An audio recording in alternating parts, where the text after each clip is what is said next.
Yes yes yes, finally finally finally আমি তালপিঠা বানানো শিখে গেছি। প্লাস তালপিঠা একদম পারফেক্ট, একদম সফট।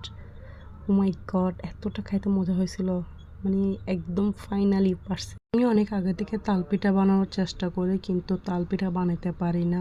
অনেকবার চেষ্টা করছি, বিশ্বাস করে অনেকগুলো তাল আনছি, আনার পর নষ্ট করছি, কিন্তু ফাইনালি আবার শিখে গেলাম তালপিঠা বানানো।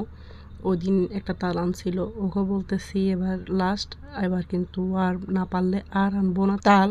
আসলে মানুষ চেষ্টা করলে কি না পারে, সব কিছু পারে, একটু হচ্ছে চেষ্টাটা হচ্ছে মেন। আমি অনেক বছর ধরে চেষ্টা করতেছি, প্রায় 3-4 বছর ধরে তাল পিঠাটা বানানোর জন্য চেষ্টা করতেছি। ফাইনালি তাল পিঠাগুলো দেখতে অনেক সুন্দর, খেতেও একদম সুন্দর হয়েছে।